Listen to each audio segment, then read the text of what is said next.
Hello ladies and gentlemen, it's Gannon. We have our Yamaha R1 here today, and we are going to be doing a upgraded 520 chain conversion, as well as one down in the front sprocket and a stock 2-through sprocket, but it is aluminum, so it's going to be a little lighter.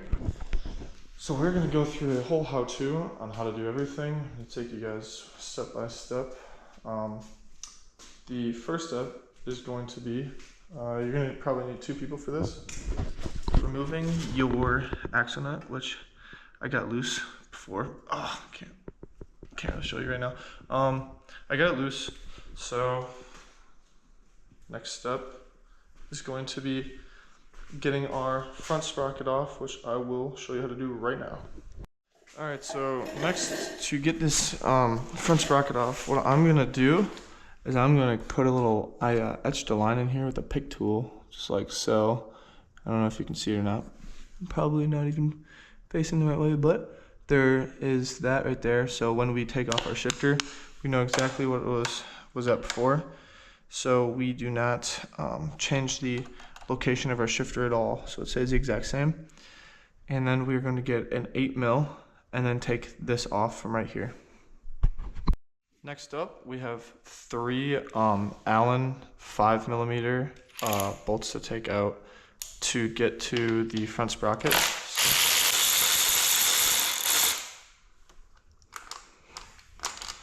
And the other one is right behind here, which I'm thinking I'm gonna need a swivel head for it, so can grab that.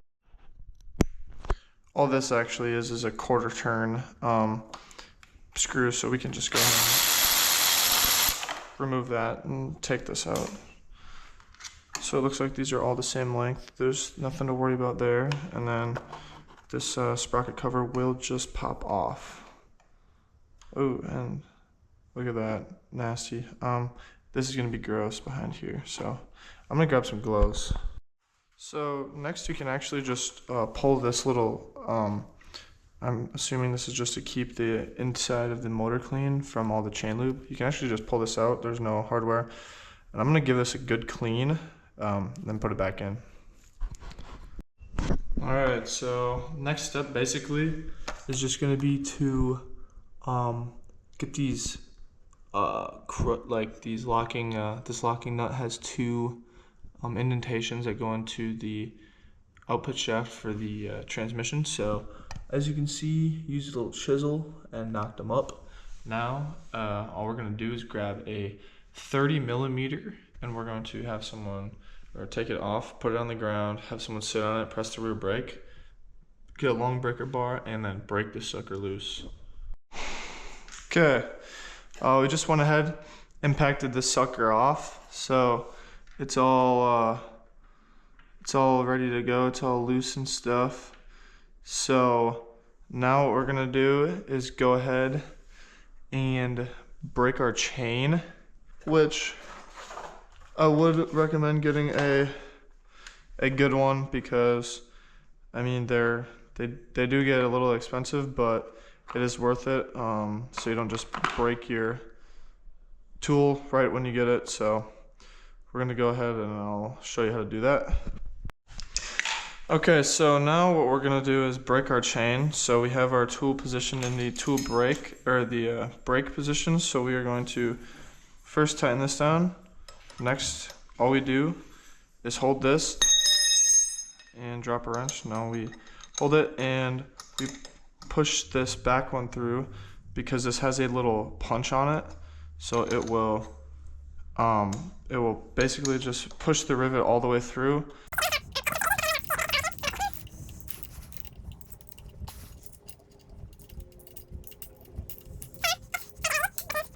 We have successfully pushed the rivet all the way through, and we can go ahead and loosen up our tool, and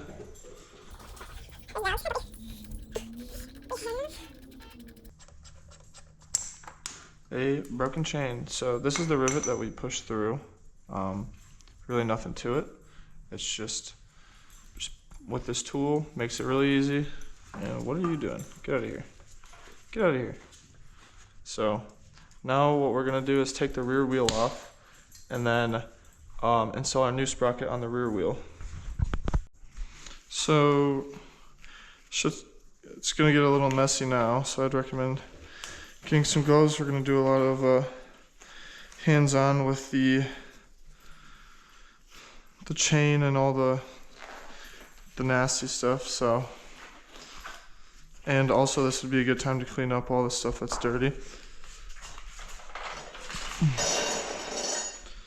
So we're going to get our old chain out of here. Take off our axle as well, which I had loose, but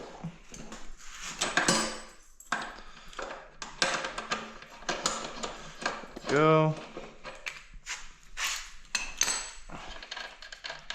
And remember the order that everything went on. So there's a washer here, and then we're gonna go ahead and get a mallet, or maybe I can just do it with my hand and hammer this through. I'm also gonna choose to clean off my chain guide. It's pretty disgusting. So all it is a clip right there, and then a Allen right here, and then it kind of just, you separate these two like that, and then pull it out backwards. So I'm gonna go ahead and clean this off like I already cleaned these ones. And then we are going to get our rear sprocket off.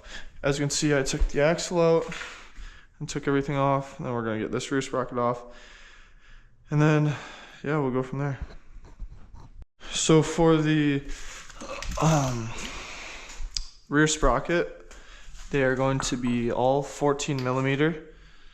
We're going to go ahead and loosen them all up.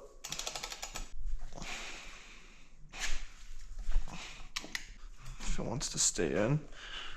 There we go. Okay. So we are going to take these out and then just go ahead and throw on our new sprocket. So now it's time to throw on our new sprocket. We're gonna make sure that our Vortex logo is facing outwards, and then we are going to get these all hand tight. Don't tighten them down anything more than hand tight as of now. So now for the torque spec, for the rear bolts, we are going to go ahead and torque them to 43.5 foot-pounds. So there's one, and we're gonna go ahead in a crisscross pattern like a wheel. 2, 3, 4, 5. So there is our rear sprocket torqued. Now we can go ahead and get our wheel back onto the bike. All right, well, now that was an absolute pain. We have our new sprocket on, as well as our axle through, and our wheel is held up correctly.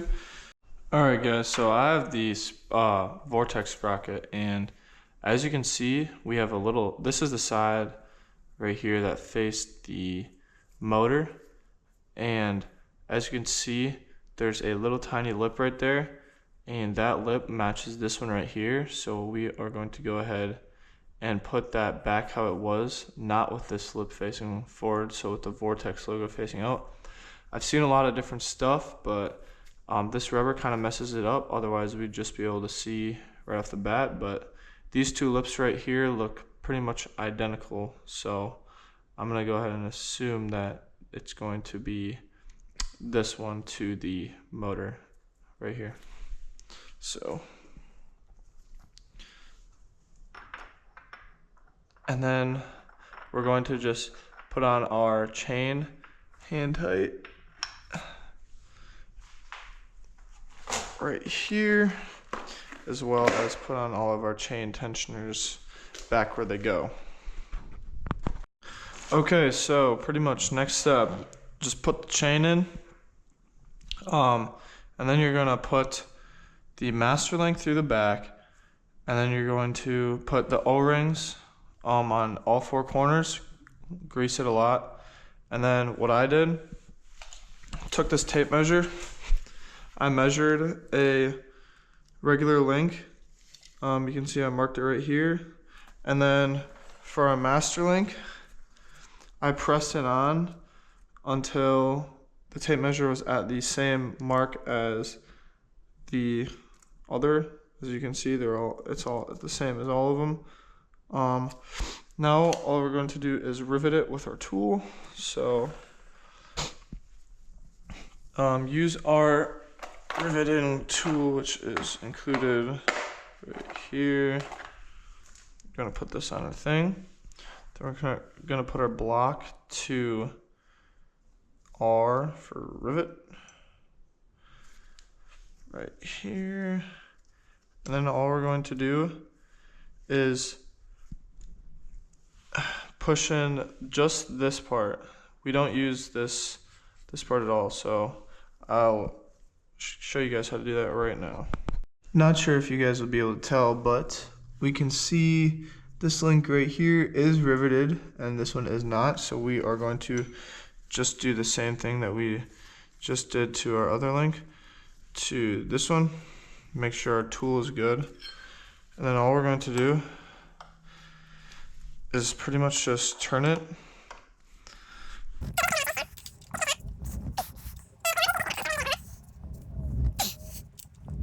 Check them, see if they're about the same.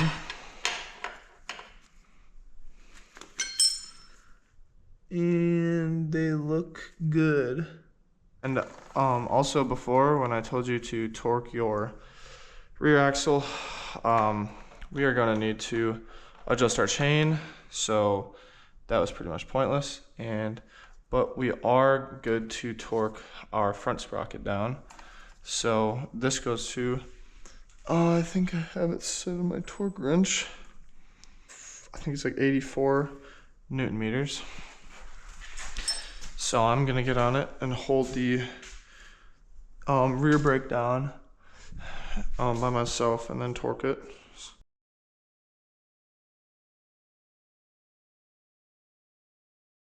After you adjust your chain to have the right amount of play, you are good to go ahead and torque down your rear axle bolt. So I just noticed my stand ain't on correctly, so I'm gonna fix that, and then we're gonna torque the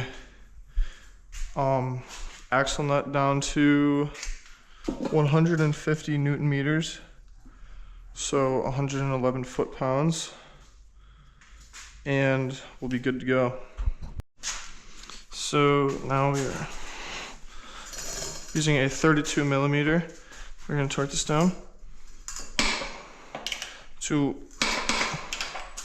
150 Newton meters. And now that's torqued. Torque down the, right here, the sprocket cover, and that is the whole process complete. Now, the only thing left to do is line up your shifter back with how it was. So this might take some trial and error. Oh, you do need to take out the bolt.